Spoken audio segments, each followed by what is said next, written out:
microphone. Oh, I had something in my eyeball and I was getting it out when we started. We're live. My eye's better.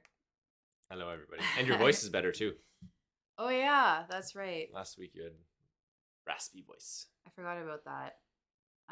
Yeah, it's a little bit better. It's still like every once in a while gives me trouble, but that's okay. Welcome to our power lunch. Yeah. Happy Tuesday. Happy lunchtime. Share it to my Facebook. Get everything. We are live on Facebook, on Dakota's account. Yeah. And live on YouTube. Yes, we are. Welcome, everybody. If you are here, say hello. Drop a like. And make sure you're subscribed. The thumbnail of your... I'm looking at the thumbnail. It's not a cute beginning. But yeah, so if you are joining us for the first time on our Power Lunch, welcome. Whoop, there we go. And if you are joining us again, welcome back. We do these Power Lunches every Tuesday at 12:30 Eastern. We have a different topic every time. Hey, Sam. Welcome in. And yeah, we have a discussion based on our experience on that certain topic. We also like to try to keep it as interactive as possible. So we have a couple of points to talk about, but otherwise, we like to hear from you. So say hi if you're here, just like Sam did. And if you have something to add to the conversation, if you have some experience, hey, Albert. If you have an experience with something we're talking about, please put it in the chat. We love having conversations with you because, as much as we like talking, we do like to provide that value. That's why we're here. We're not just going live. It adds to it as well. When somebody else is giving their input, then we'll just share. We'll still be talking. Obviously, the only ones talking, but we'll share what you have to say and comment on it as well. Mm-hmm. I think today's topic can have a lot of interaction. I think everybody experiences this at some point. I know we have. Especially when you are an entrepreneur or you're stepping outside of your comfort zone and you're getting into a new field or whatever. Even just starting a new job. I was going to say, I even felt this outside of real estate, going from being a student to actually being in my career. And that thing is imposter syndrome. And feeling like you don't belong. Yeah. And it's something that, like Jeff said, like I said already, we've felt it. We've talked to a lot of people who feel it. And I think you feel it at different stages too, right? Even in the investing world, as you level up, you start doing new types of projects. Every time you level up, or you're trying something new, I feel like that imposter syndrome that comes out. Yeah. And it makes me... Every time you step outside of your comfort zone. Yeah. You start to question why am I here? And almost why do I have the right to say this or do this or be this? And I think a lot of times, when is that curtain going to fall and they're going to realize that I'm not actually what I say I am.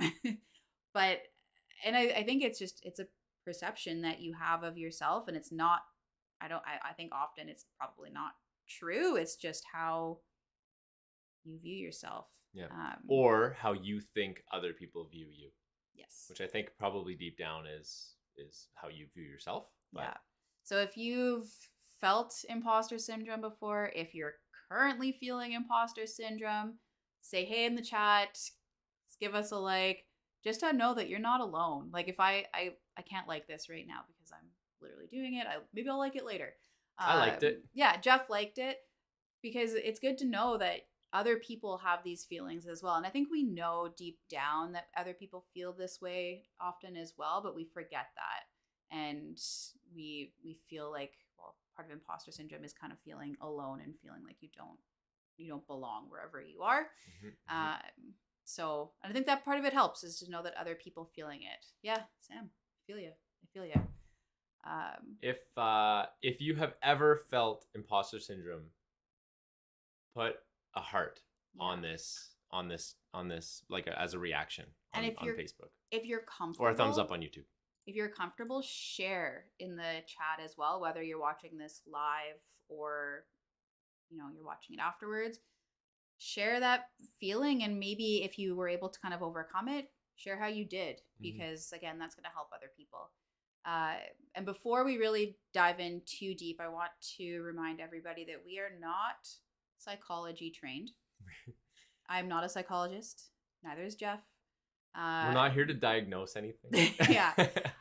We're just here to talk about our experience with imposter syndrome, some of the ways we've seen people kind of overcome that, some of the conversations that we've had with people, things that we've done ourselves. Yeah, exactly. And as coaches, how we've talked through some other people's imposter syndrome to help them.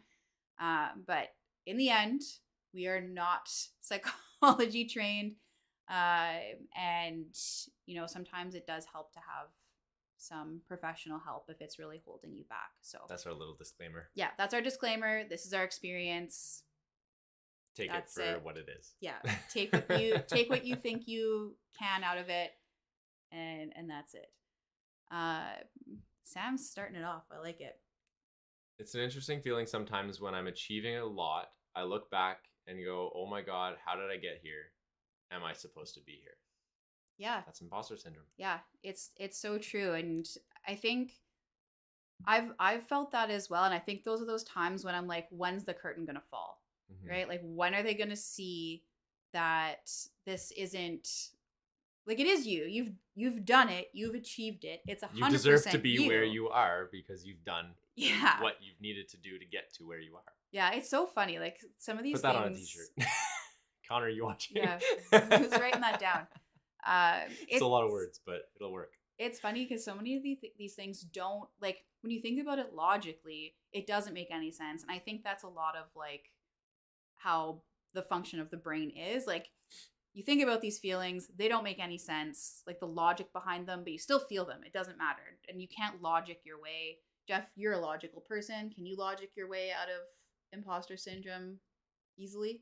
No, not easily, but that's how I do it. Yeah. I use logic to try and you still feel it. Again, because I feel like I'm trying to trick myself using logic, right? And I know it.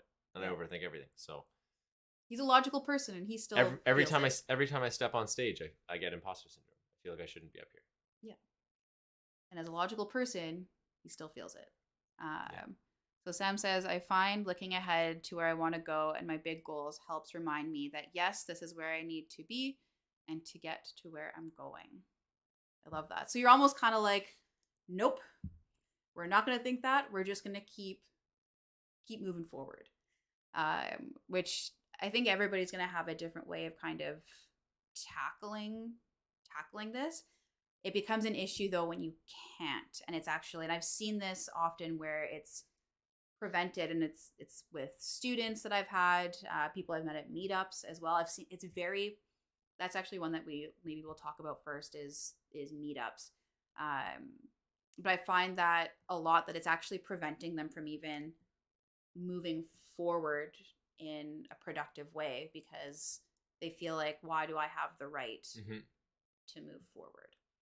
And I bring up the meetups piece because I used to host meetups, and I've been to a ton of meetups, and I'll have conversations with people that maybe that's their first real estate investing meetup, or maybe they've been to a couple, but maybe they don't have a property yet, and they'll say to me like, they'll give the feeling that like they don't belong at that meetup, or they don't have the right to call themselves an investor because they don't have a property yet. I hear that a lot actually, where I want to be an investor.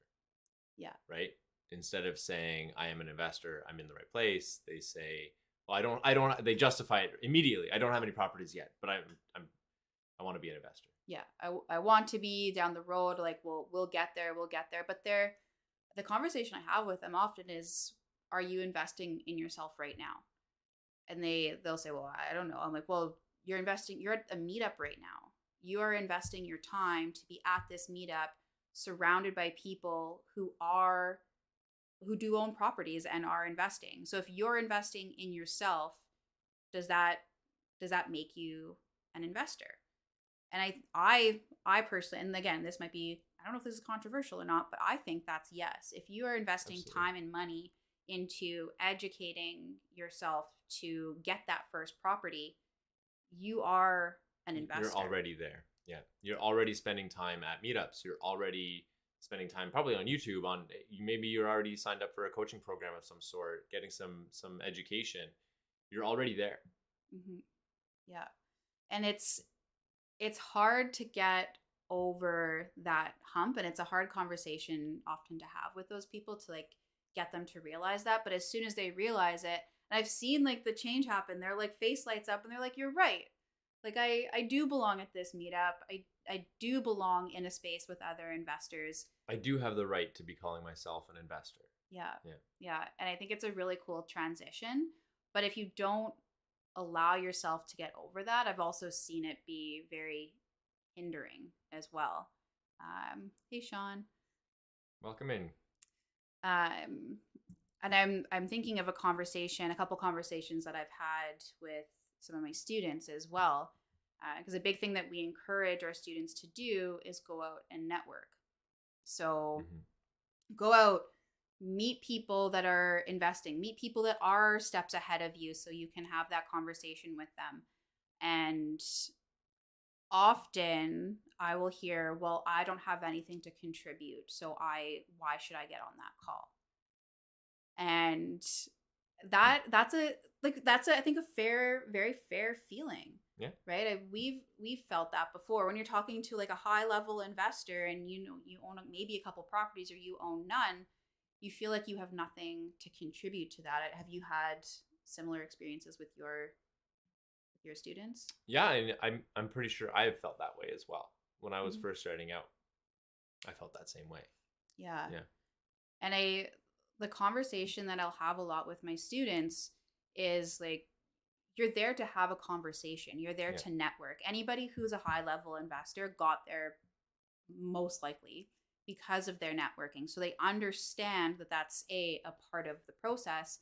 And as long as you're not going in there and saying like, I want to pick your brain. I want to learn every single thing that you've ever done. Don't say I want to pick your brain. Yeah. If I can give any piece of advice, don't ever say that. There's zero value in I want to pick your brain. Yeah. So if you want to be providing value, definitely don't say that. Yeah. when people ask or say that to me, I'm like, I literally imagine people like picking pieces of my brain. And I'm like, I like my brain where it is. Please don't pick it. But if you approach that conversation as I want to get to know that other person and see maybe there is value. You don't know. There might be value that you can add. Maybe you have a life experience that's going to help them. Or maybe it's just getting to know them, because you never know. I always say you never know what's going to come out of a conversation. And that happens for both parties. It doesn't matter how experienced someone is or how experienced they're not. Everybody has life experience. Everybody has their own set of skills, their own set of knowledge. And when it comes down to it, if there's no plan, or like you don't actually physically provide anything to that person, you're still creating that connection. And down the road, you don't know what can happen. And I think that there's value in that for both sides of that party. So I think that's important to remember as a newer investor, that as long as you're approaching it as maybe there is value that I can add, and I'll add it if there's a possibility, or this is just a conversation for two professionals to get to know each other. Yeah. You never know what can come out of that. Everything starts with a conversation. Right? Yeah. So and building that relationship. Yeah. And as long as you're going into that, not trying to suck everything out of that person and trying to get everything you can. So it's not fully selfish. Yeah. Then then there's value in that. There's a connection that's being made. So I think have the right approach to that conversation and realize that you have the right to have that conversation as long as you're going into it with the intention of a value exchange happening. It's almost like this is a weird example. I just thought of this, but you think of like the Little Drummer Boy song, right? Like you think of he has like nothing to bring, but he has a skill. So he plays his drum, right? So he is I adding don't value. think I've ever dissected that song to even know. I don't know where this came from. I just thought of this right now. And maybe it's a really weird example. But I feel like that's kind of what we're talking about, right? Yeah. Christmas just happened, so I listened to that song a couple of times. I don't know. Yeah. Yeah. Okay. Aside from Little Drummer Boy. Where was I going with that afterwards? I don't remember. But either I think as long as you approach the conversation with there is going to be an exchange of value between two people, and you're not just going into it wanting to like take everything, you're going to be adding value. So if that's kind of the imposter syndrome that you're feeling, and I've seen that a lot with students, just, I don't know, try to have those words in your brain that just reach out, have that conversation, and approach it where it's just a conversation with two normal people. Yeah. It doesn't have to be an exchange of, you're not necessarily going in to teach anybody anything, right? It doesn't have to be that exchange of value necessarily. It could just be, I'm looking to network, I'm looking to get to know you, I'm looking to expand my circle.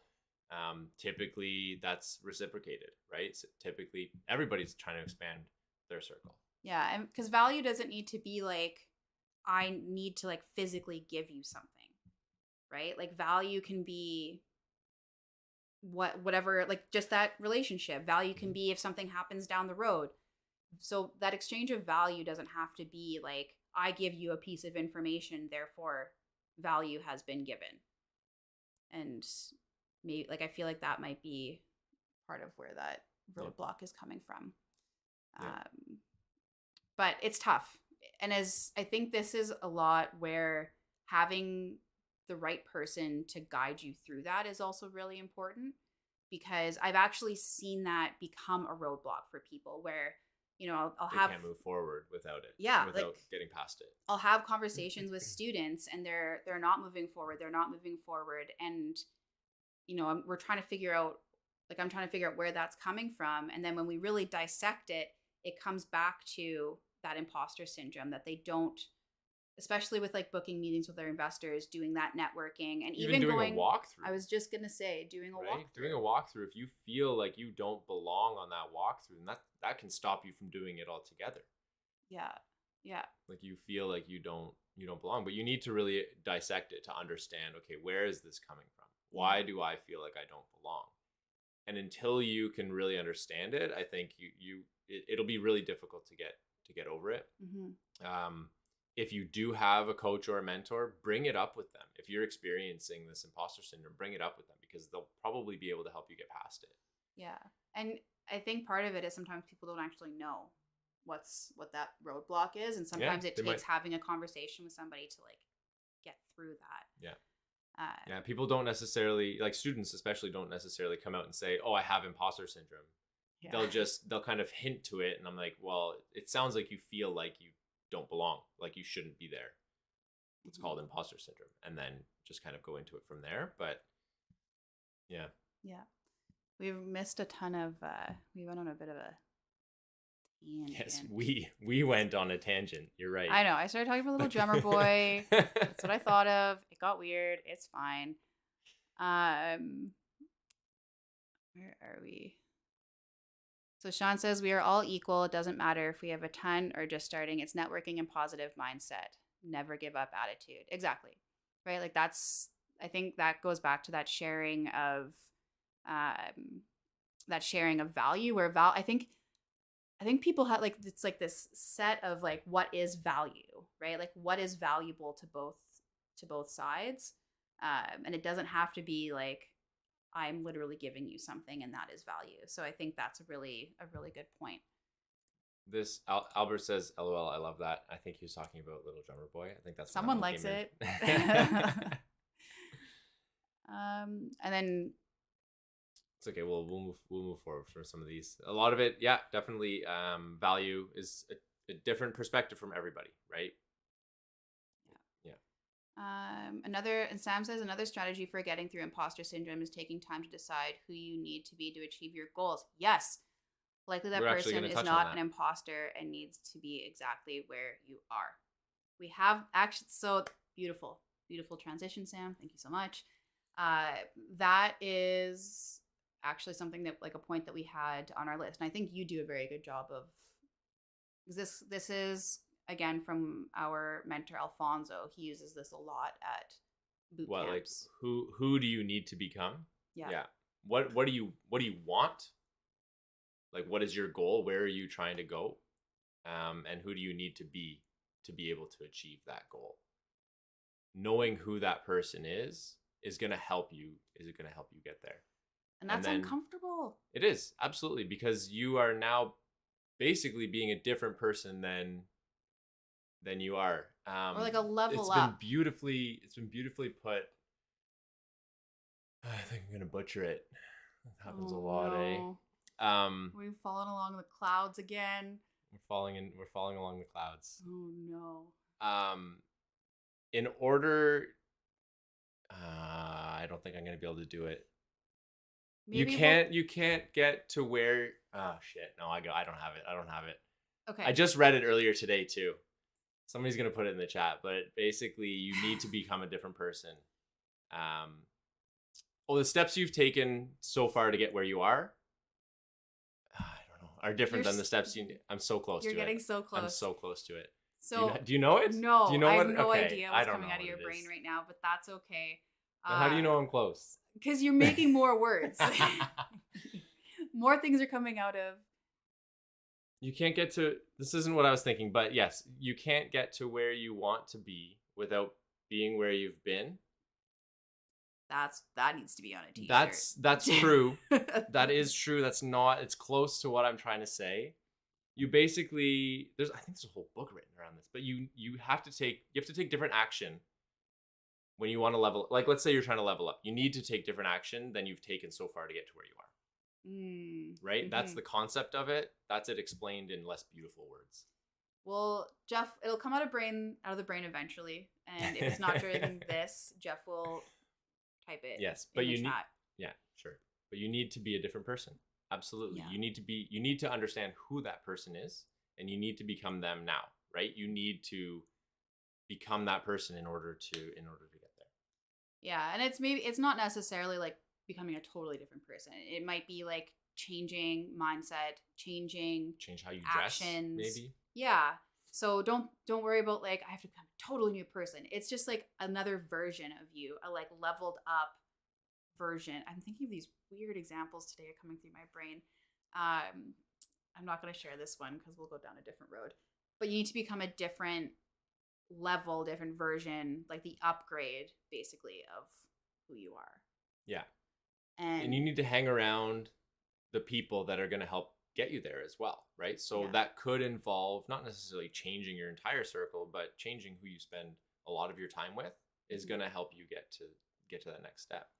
Yeah, and that's like that change is really uncomfortable. And if you think about it, like you would feel kind of like an imposter at that point because you haven't made that full transformation yet, right? Like if you're trying, schmack. If you're trying are you Italian? No, but I might as well be. I just talk with my hands a lot. But if you want different things, if you want to level up, you have to level up who you are. And there's going to be a weird in between where you're like not quite that person yet, but you're like working towards being that person. Mm-hmm. So in that weird in between, I can see where like that imposter syndrome would come out because you don't want to be here anymore. You're not quite this person yet. You're kind of in the middle, but what you're like portraying in that process is the person up here. And that's super uncomfortable. And of course you're going to feel a little bit like an imposter at that point. But how on earth are you going to get up here if you don't get a little uncomfortable and you stay here? Right? If you don't let yourself go through that. Yeah, you need to, it's just like we talk about growth, right? Growth, you have to get uncomfortable. Yeah. You have to step outside of your comfort zone in order to grow. Yeah, and we were talking about that a little bit actually before we got on, about the discomfort in imposter syndrome. And remember, like we said at the beginning, we are not psychologists. I am not giving you a plan or anything to solve your imposter syndrome. Um, but I do wonder sometimes, like, if you were to dig into where that imposter syndrome is coming from, what that would look like. Like if you were like a lot like if you were just figuring out your why. If you looked at your imposter syndrome and you go, okay, why am I feeling this way? Right? Like why am I feeling this imposter syndrome? Oh, maybe because I'm in a room, like I don't have any properties and I'm in a room of people that have properties and they're calling themselves investors, but I don't feel like I can have that label because I don't own that property. And when you start to like dig into that reasoning for that imposter syndrome, it may just be that you are in that process of leveling up and it's super uncomfortable, but you kind of have to lean into it because as soon as you start to lean into that discomfort, that's when you start to grow. So maybe it's like asking yourself, where is this imposter syndrome coming from? Why am I feeling this way? Or if you're not, like if there's something stopping you from leveling up, what's stopping me? Okay, I'm having that imposter syndrome. Why am I having that imposter syndrome? Okay, it's because of this. Okay, lean into that and actually think of that as a good thing so that you're able to make that growth happen. Sean says, from an ex-psych nurse, you're doing a good job. Oh! And it's due to learned behavior from our past. Yeah, so that's digging in, right? That's digging in deeper to find out, why do I feel this way? Yeah. Why do I feel like I don't belong here? Yeah. Yeah. And it's so just dissect it and really try and dig to understand why. Yeah. And this is where having somebody, whether you have a coach or whether you're surrounded by people who are there to help you level up, help kind of guide you through that, being surrounded by the people that have already done that, they might be able to help you dig into it. Because sometimes, like we said before, people don't even know what's stopping them. And it takes an outside ear sometimes to listen to the way that you're saying things and the reasons that you're giving for not, maybe it's not going, like, you're not going out to walk that property, you're not underwriting that deal, you're not going to that meetup. Sometimes you can't figure out why, but if in the way that you're saying something, somebody can pick up on what that, like, or a way somewhere to dig in a little bit deeper to figure out what that reasoning is. But again, I feel like this is something that happens to everybody. And if we kind of switch that into it's a good thing, we just have to shift our mindset and lean into the discomfort, then maybe that'll help. Negative thoughts create that. So stopping and changing your thoughts towards positivity. It moved. It works and pushes you forward. Imposter syndrome is looking back in the rearview mirror. So look through the windshield. Yeah. And positive talk attracts more positive people. Absolutely. Situations. And yeah, I mean, like imposter syndrome is thinking negatively, right? So if you can switch that within your mind to a more positive light, then that can really help. Yeah. Absolutely. Yeah. And going back to that, who do you need, like, what do you want? Who do you need to become? You need to become that now. Thank you, Alfonso, for that, because I think that's beautiful. I actually have a friend, an investor friend, that portrayed that very, very nicely. I won't say who she is, and I'm going to leave out some details because I didn't ask her if I could tell this story beforehand. So I'm going to leave out details. But she's a successful investor friend. And when she was first starting, she had a type of investing that she wanted to get into. So she was on track to doing that. So someone who would have imposter syndrome, this would be like a no-go for them. This is like probably the opposite of having imposter syndrome if there was an opposite.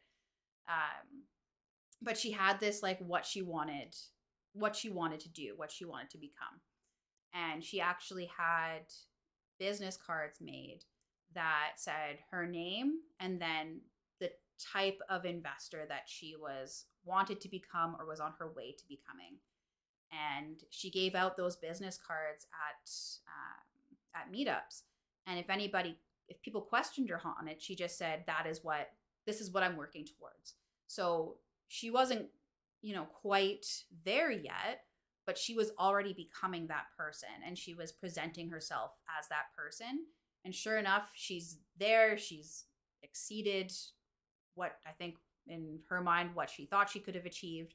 But it was really because she took that confidence into those meetups, was already that person. And if people questioned her on it, she had no problem saying, yep, this is what I'm working towards. And people didn't question her. And like I think you said earlier, it's a lot of what like your perception of what people think of you too. Yeah. It's what you think other people think of you. So they didn't care. They were like, hey, great for you. Like, good for you for like owning that, putting that on a card and pushing towards it. Yeah. And I think everybody can really take a lesson out of that, right? Even if you don't know, like this was very specific, but you could just write real estate investor. Maybe you don't have any properties yet, but you need to become a real estate investor in order to invest in real estate. Yeah. You are one, right? So you just need to own that and just create that business card, right? Just put it in your signature. Put it on Facebook. Put it on your LinkedIn. Own it. Become that person. Yeah. Yeah, because realistically, people are, and as long as don't just put it on there and don't do anything. You have to be doing something to like push towards that. But as long as you're going to meetups, you're educating yourself, you're like actively you're walking pursuing the walk. deals, right? Yeah. It's fairly simple. Yeah, as long as you're and I'm not saying you're going out and literally buying the property the next day, but as long as you're doing the things to push yourself towards getting that first property, like why can't you say you're investing in real estate? You're just looking for that first property. You're educating yourself at that point. Limitations might be like putting doctor on there, because if you're not actually a doctor, then you probably don't want to do that. Don't do that. That's a bad idea. You get called out on a plane at that point and they realize that you're not a real doctor, they're probably not going to like you very much. But yeah. Okay, maybe there are some extreme examples that you don't want to be just like owning that you're that person. Yeah. But when it comes down to it, I think people are going to be more receptive to it than you think, as long as you're strong about it, you're taking that action, you're pushing yourself towards it. Confidence is a big part of that as well. I'm sure when she was having these conversations that she was very confident. Yeah, and showing that she was working towards that. Yeah.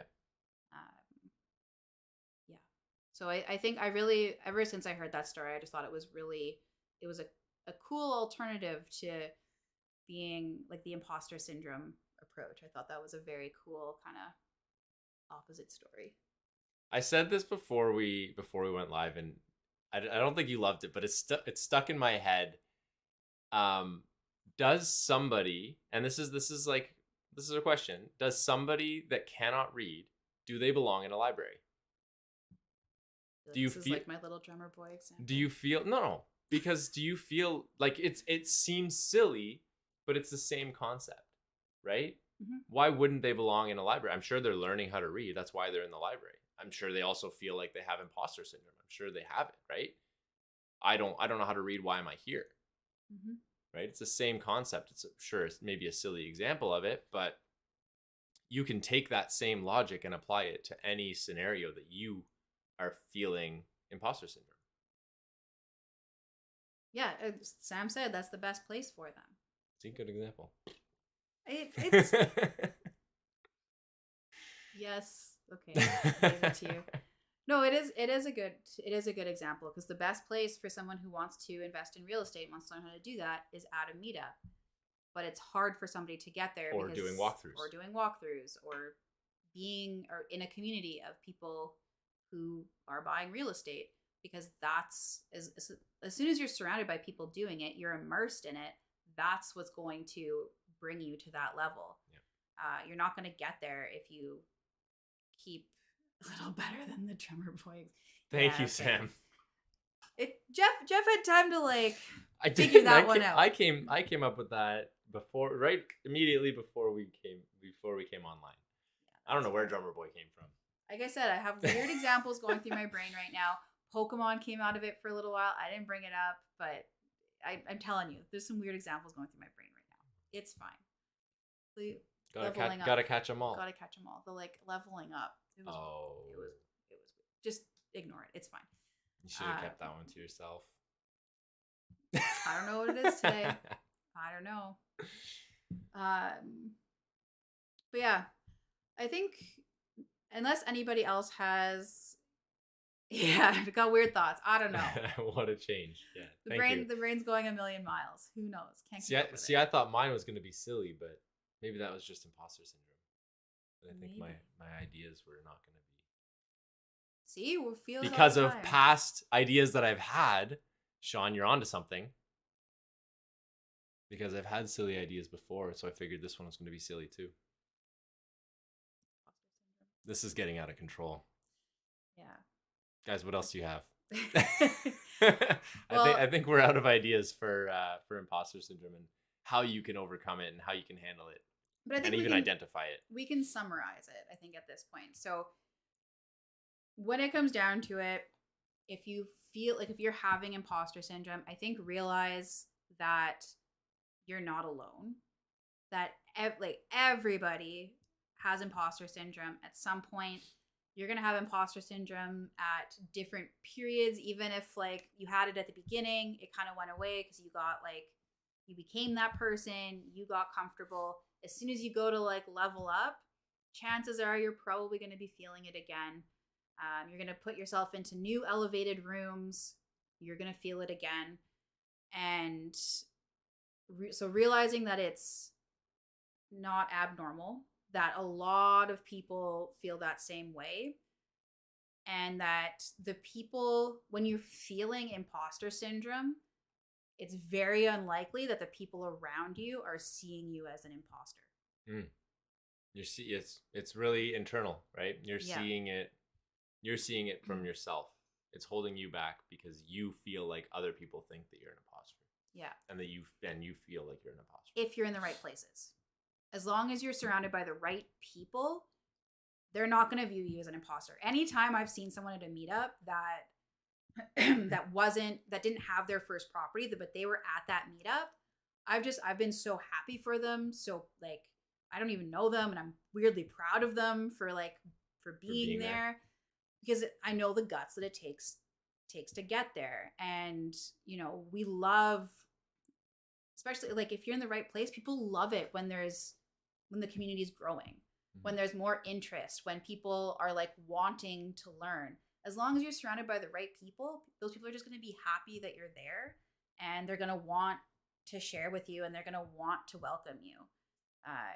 So realize that is likely, as long as you're in the right place, that is likely all internal, and nobody is viewing you as an imposter. So it's normal, and people aren't looking at you the way that you think that they're looking at you. And it means you're probably going the right direction. Yes. As well. And I think that's another good point is dig into that imposter syndrome, figure out why it is you feel like an imposter, and then kind of try to put a positive spin on it, right? So try to put that positive spin on, I don't have a property right now, and everybody around me has a property, and that's why I'm feeling. Honestly, everybody around you probably doesn't have a property either, right? Like, not everybody is 10 steps ahead of you. Even though you think they are. Yeah. So trying to spin that into, yes, I don't have a property. Yes, everybody else here has a property, but this is the way that I'm going to level up, and I need to become that person who can be in this room, because that's how I'm going to get there. So leaning into that imposter syndrome, figuring out where it's coming from, realizing it's probably discomfort with something, and that discomfort is how you're going to end up leveling up, because as long as you lean into it and don't let it stop you from moving forward. Good summary. That's my summary of imposter syndrome. And I think that's our power lunch. on imposter syndrome. Yeah, before new weird things come out, where we just we got a couple of t-shirts out of this. It's okay. When are we gonna make a t-shirt store? I don't know. That's a good question. Power lunch swag. Power lunch Anybody? swag. Who wants power lunch swag? With weird quotes of weird things. Like, what was your, if you shoot for the moon and you might hit some clouds? I think so. That's still probably one of my favorite ones. One day. Power lunch swag. The idea was aim for the moon, and even if you miss, you're among stars, I think is the quote. But I was trying to say, I don't know, like 10x rule essentially, right? Make big goals, and even if you only make it part of the way, you might hit some clouds. You might hit some clouds. Anyways. Well, there we go. I'm first sorry. customer. I'm sorry if this was your first one. This one, weird things came out of this good. one. No, this was good. That's. You know what? It's comical. It's like this was good. Dinner and a movie. You'll land in the clouds. Yeah. Okay. In a room full of investors, be a little drummer boy. There you go. I'm quoted. In a room full of investors, be a little drummer boy. Bring whatever value you got. Just bring it. Just find the value. Does everybody know the lyrics of like Little Drummer Boy except for me? You've never. It's on your Christmas playlist. I know, but I don't know. Like maybe I'll sing along with it, but I don't think I actually know the story that the lyrics tell. We'll talk about that after. I'll fill. Don't worry, I'll fill him in. Does everybody know this? Am I? I'll fill him in. Don't worry. So yes. So thank you for joining us today. If you are watching this Power Lunch for the first time, you get some information and then you get some comedy is what it comes down to. And if you are joining us again, thank you for your support and continued support. Yes. As always, if you have a topic you want to talk about, or if you have a topic you want us to talk about, let us know, or hop on the show with us. That's we can do it like podcast style, or just shoot the shit together. Yeah, I think that's a first. Swore. That's a first for this show. These are no longer PG. PG-13. I think. I don't know. Otherwise, we'll be back on Tuesday next week, 12:30 Eastern. We do these every week unless something crazy happens. Yeah. If you think this will be valuable to anybody, please share it with them. Maybe it could help somebody out. But otherwise, we will see you next week. Like, comment, and subscribe. It all helps. Thanks, guys.